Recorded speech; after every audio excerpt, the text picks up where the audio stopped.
Out and staying after class today. This is the Marni On The Move podcast, live recorded to YouTube. I want to introduce my guests. So right next to me on the right is Glenn Guadi. He is the founder of Salis, which is a time-released hydration supplement that you can take if you're doing long runs, long rides, long swims, whatever you're doing. Next to Glenn is Meridth Cass. She's the founder of Nix, and everyone today was able to try the Nix Biosensor, which is a game changer when it comes to hydration. And to my left is superstar running influencer, Carleth Keys. Hi. So we're all here together tonight, and let's start with Meridth so you guys can learn a little bit more about Nix. Like my mini mics.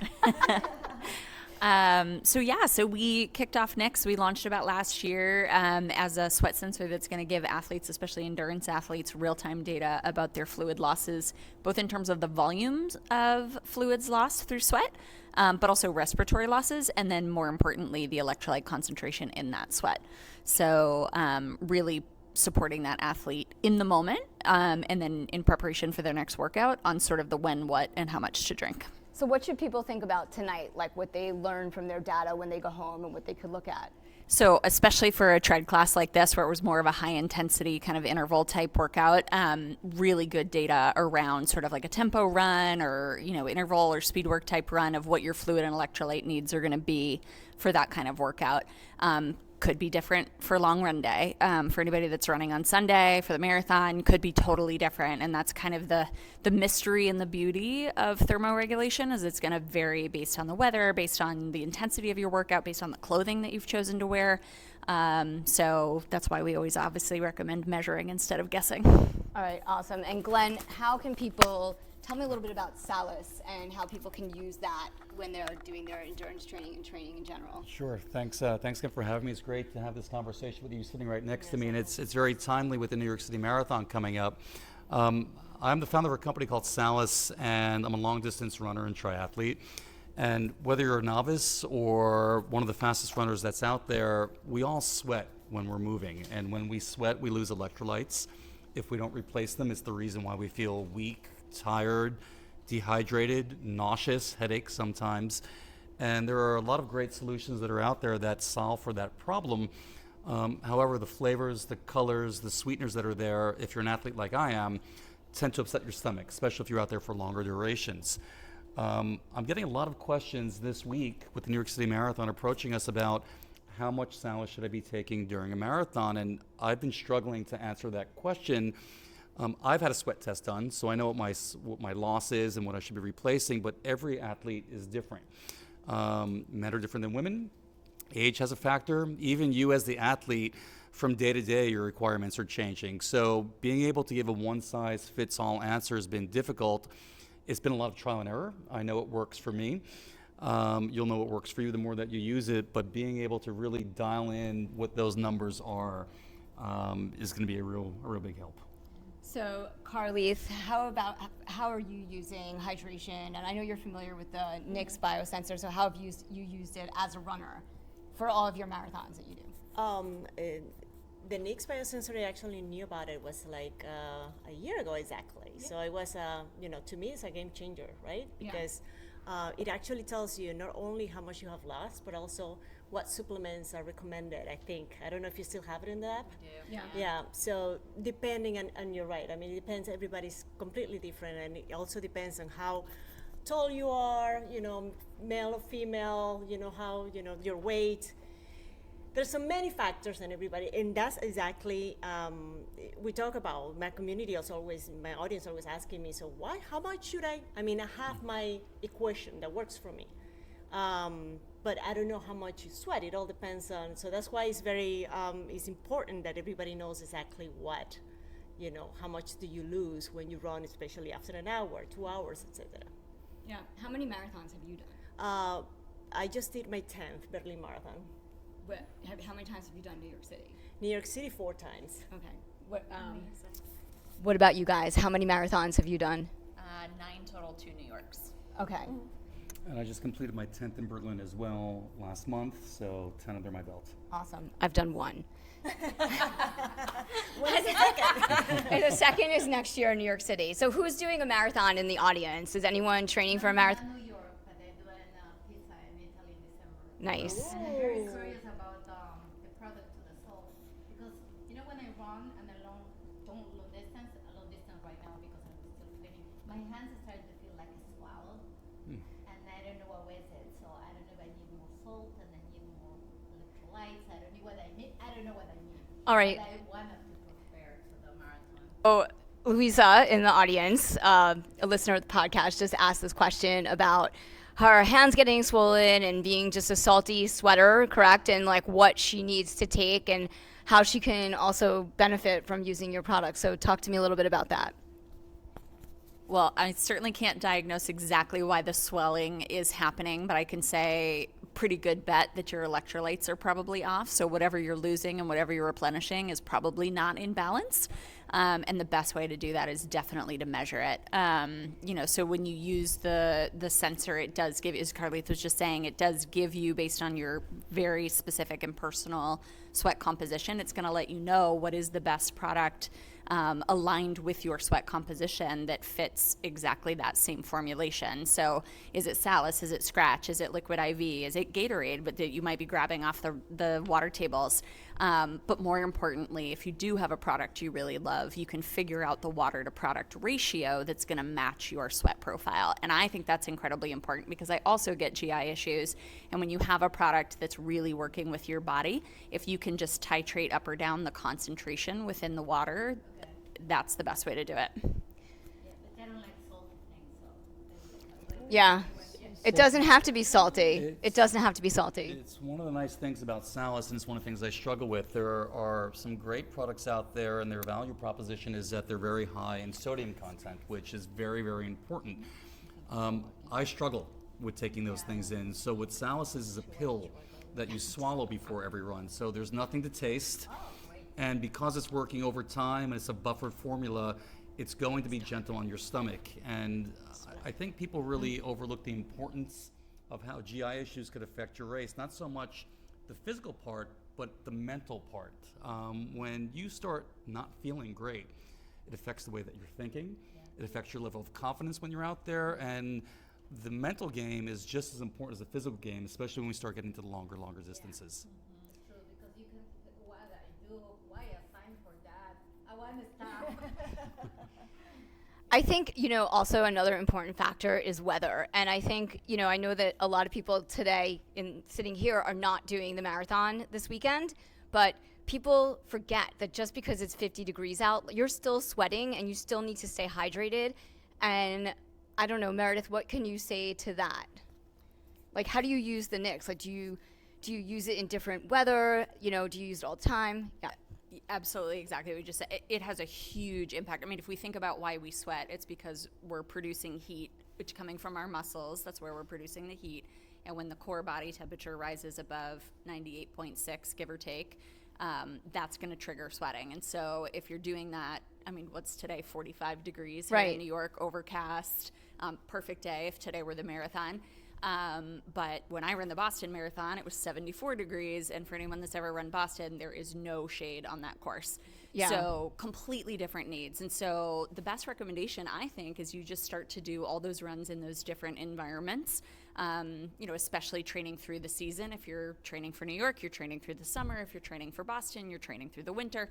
But the more environments that you're experiencing and measuring your needs, you're going to start to hone in on what your needs are going to be on race day. And that is a feature that's in the app too, is that you can start to understand based on, the weather forecast on a given day, whether it's a long run or a race day. You can start to say, you might need, I think my average numbers are 27 ounces of fluids per hour and about 1,200 milligrams of electrolytes per hour.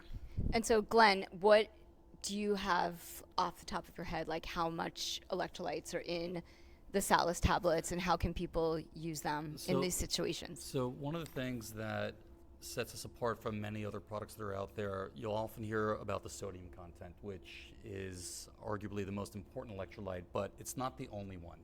And you need to have them in the right ratio. Starting from the top, there's around 650 milligrams per packet. There's 3 pills per packet that are in there. I've had a sweat test done before. I'm losing around 900 milligrams per hour. So even in one packet, there's not enough just in Salis that will take you through a long distance event. But the nice thing about it is because it's time release, you're getting a steady microdose over time. So it's not either or. You can use it with other products. If you like to drink Gator, if there are mixes that you like to use, you know that you're at least getting a baseline, and you might not have to consume as much liquid that have these flavors, that have these colors, that have a lot of these sugars and sweeteners that are in there. So it complements your existing electrolyte choices that you have. And Carleth, how do you hydrate during races? And how do you use hydration? And it's okay if you're like, I don't even drink water. I'm kidding. No, I drink a lot of water. What do you do? What's your strategy depending on the race and depending on the weather? For me, hydration is very, very important because I learned the hard way that if you don't hydrate well, I mean, you're going to suffer in the course. You're going to cramp like crazy. So we don't want that because you have you're going to risk your race. You're not going to finish well, or you won't finish at all. And I noticed that during last year's New York City Marathon, it was so hot. A lot of people were flying by at the beginning of the course. People, I guess they were first-time marathon runners or whatever, and they really bypassed the water stations. And then you saw him like laying on the ground after, Queensboro Bridge. It was really tough. People have the perception that Queensboro Bridge is flat. It's not flat. No, it's not. It's a hilly. No, imagine just doing that marathon under 75 degrees, and you're running really fast. So people take those little things for granted that can actually make a huge change in your performance. Now, my strategy, I start drinking a lot of water like 2 weeks before leading to I'm being just overreacting here, right? But that's what has worked for me. I do a lot of salty snacks, like probably 2 days before the race. A lot of pretzels, I eat olives. I drink a lot of pickle juice. I have a little pickle juice bottle that I bring with me, especially for mile 20-ish, kind of, if I start feeling that my muscles are giving up. I also have like tablets that I use, the chewables. I have them in my hand just in case. And those actually saved me because in Berlin, because Berlin is a tricky situation with the water stations. They have the plastic cups, and it's chaos. So when you think that you can grab water, you can, because it's like overcrowded. People are just trying to run into you because it's a very narrow space for you to start drinking water. So I had a lot of chewables with me, so that's what actually saved my race. I kind of like double up on everything during the course, but I think it's key that you start hydrating before and start, replenish all your electrolytes that you're gonna lose later. That's my strategy. All right, cool. Because once you start bonking, it's over. Like you can't really turn it around.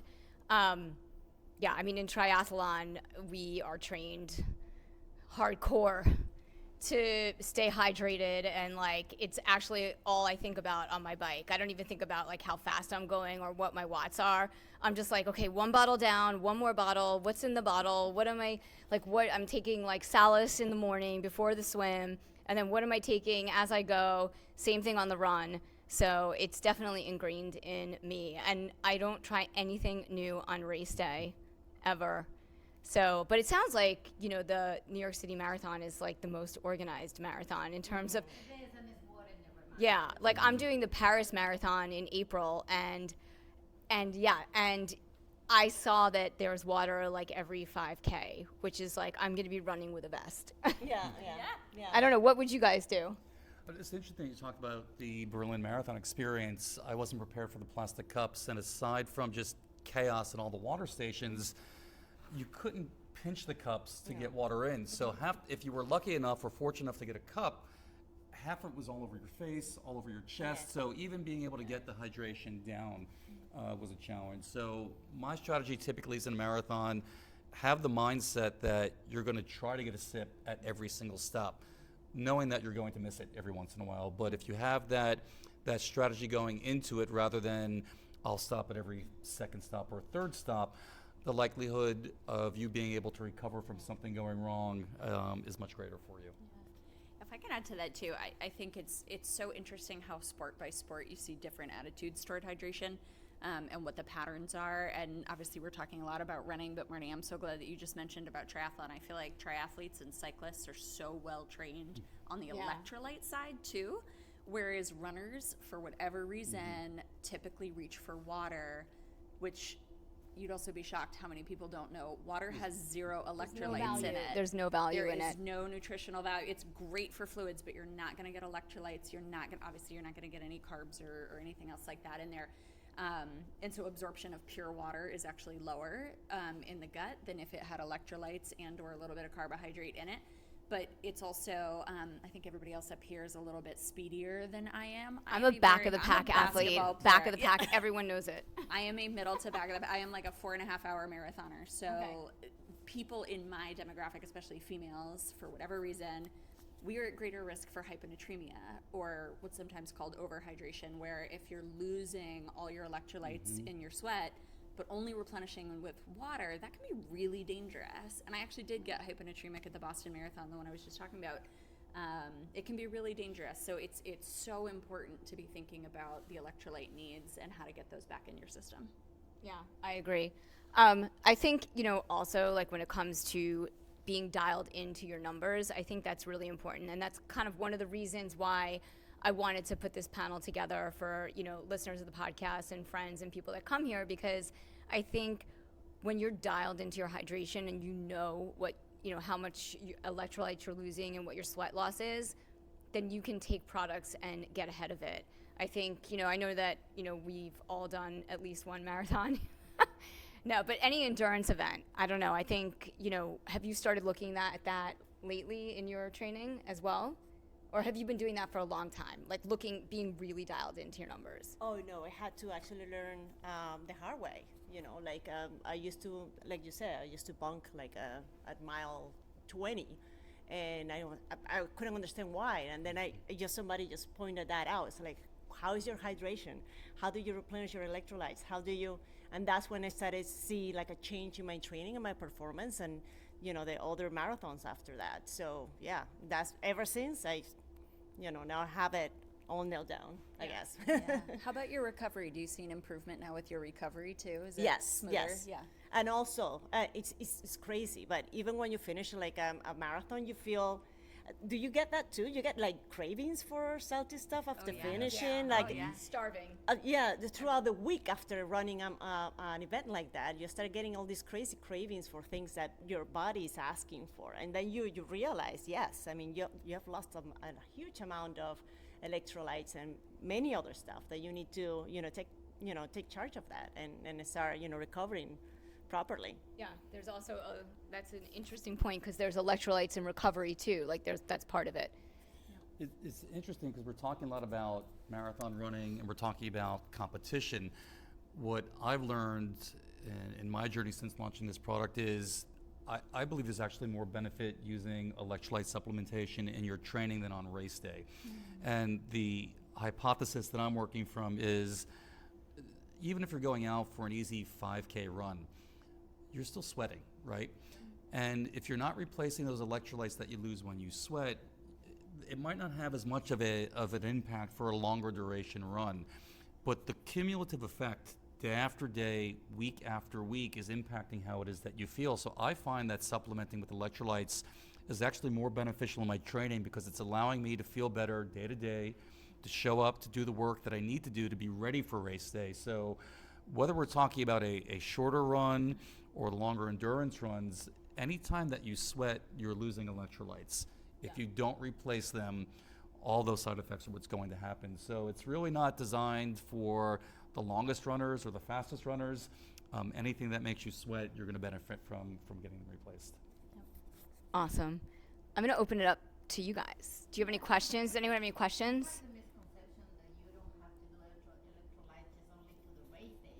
Now I learned how to Okay, so yes, you need to practice all of this in your training, and even if you're doing like a 45-minute run, you should be using electrolytes, correct? I've been doing an easy run for 40 minutes.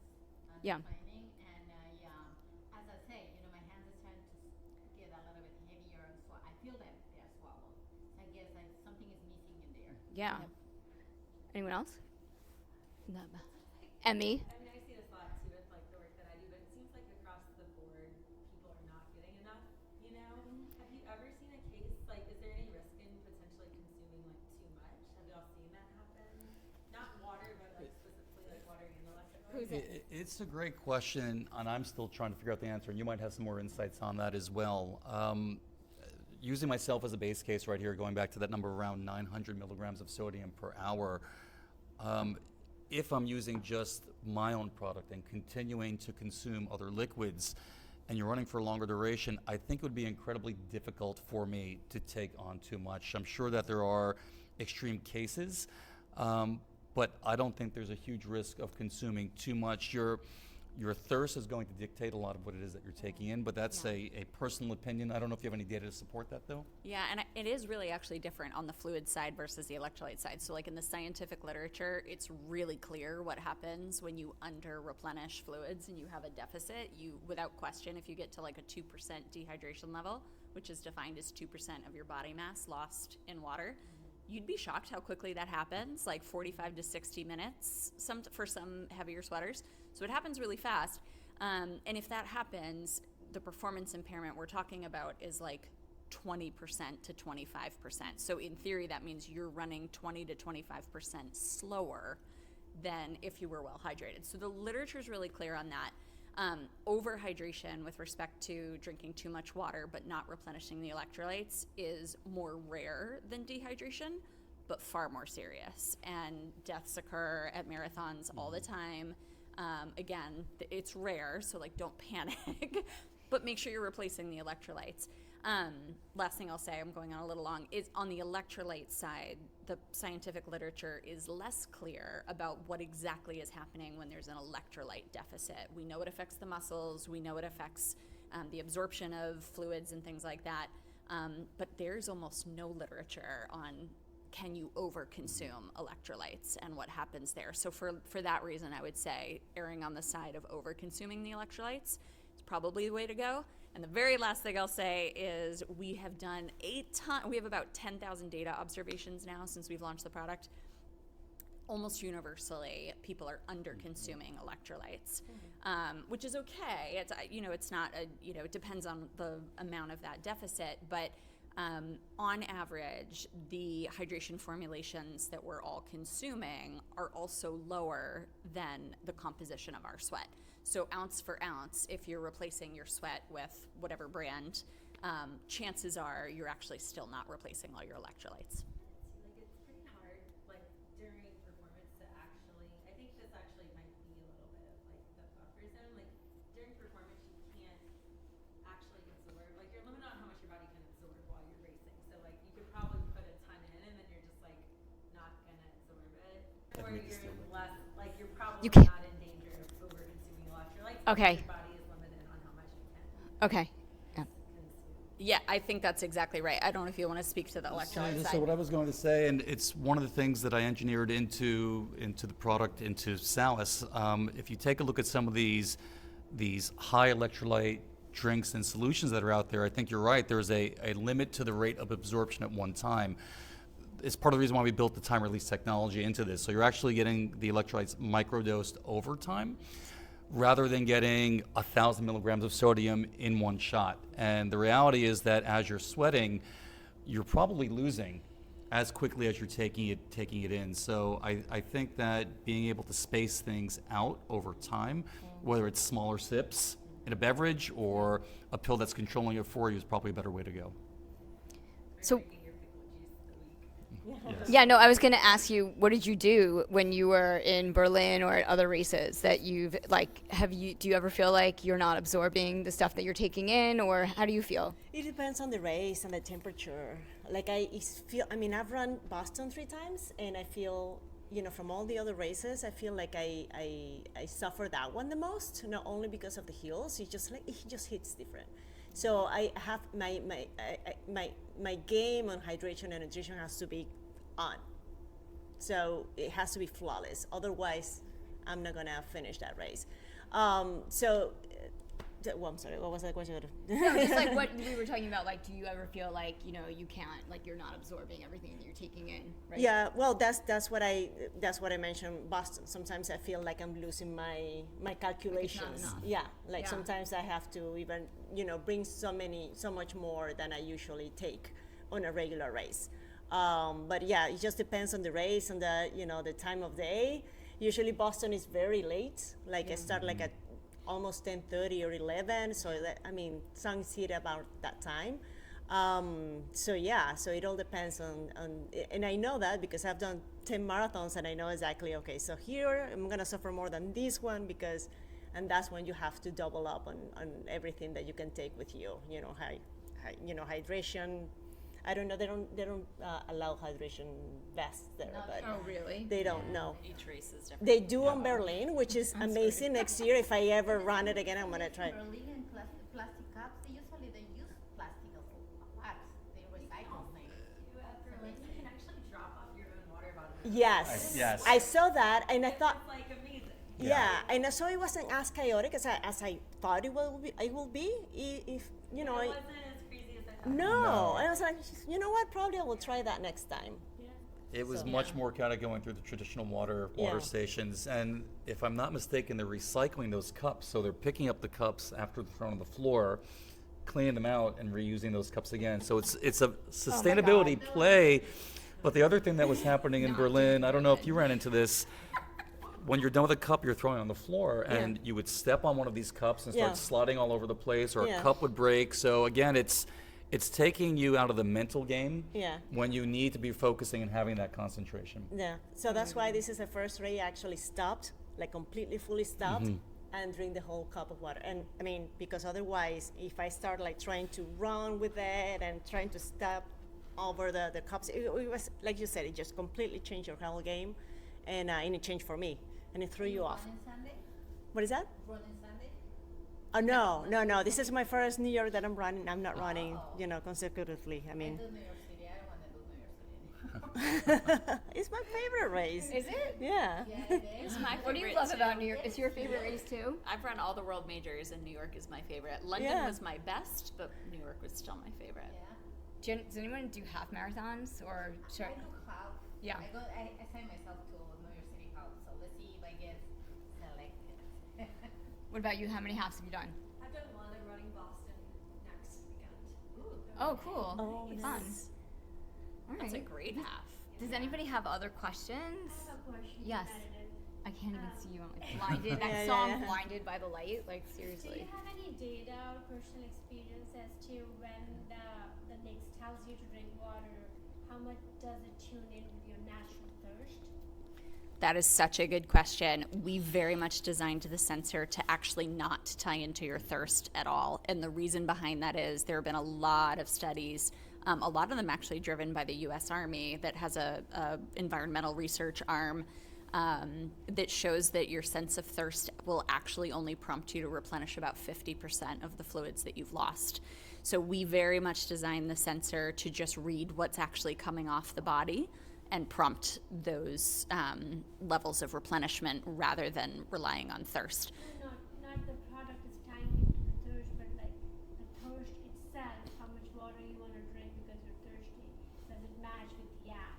Oh yeah. So there's that study that I just mentioned from the Army, but we've replicated that same data ourselves, and we've done, as I said, probably 10,000 now data observations. We've done a lot in treadmill studios and spin studios because it's a lot of fun to engage athletes in that kind of setting. But we've seen pretty similar between like 48 and 50% of fluids being replaced, which, if you're only losing 20 ounces and that deficit is 10 ounces, that's not that big a deal. Is that throughout the day or just during the workout? Just during the workout, which is the time where that dehydration affects you the most. What the app does, it makes a beep beep and let you know you need water. It does. It gives you a push notification. You can set those custom. As a runner, I like to. The titrating thing really resonates with me. You don't want to try to take a whole bolus of anything at any point in time. You want to just kind of, dose that in, microdose that in. So on the fluid side, I like to get a notification every 3 ounces, every 4 ounces. which we give the guidance that's usually roughly equivalent to a gulp. So if you are drinking out of a cup and it's not measured, you know, take your 3 gulps or your 4 gulps. And I like that because it's just a gentle reminder. You know, whether that reminder comes every 4 minutes or every 14 minutes just has to do with how fast I'm sweating that day. But that way I know I'm keeping pace. So I don't get to mile 21 and think, oh Christ, like I messed it up starting back at mile 5. And then that's 4 months of training down the tubes. Is Nix only for during the workout or throughout the day? It's just for during the workout. So our sensor today is sweat driven. So it's really based on what's being lost to inform what should be replenished. So we don't need a ton of sweat. You need about 4.5 microliters of sweat. It's a very small amount, but if you're not sweating at all, then the sensor won't work for you. And by definition, in that case, then you're not dehydrating from sweat. So when you put the Nix on, does it measure your baseline that you are dehydrated or not at that point? There is literally no way physiologically to do that. There is no test, blood, urine, nothing that can take any measure. It's called a static marker. There is no static marker that exists for humans that you can say you are well hydrated or you are not well hydrated. The loss of fluid. to the- Exactly. We measure the loss to inform the replenishment. Yep. Awesome. Thank you so much for being here. I'm also a producer and and hosting. This is awesome. Guys, thank you so much for joining me. Carly, thank you for joining us.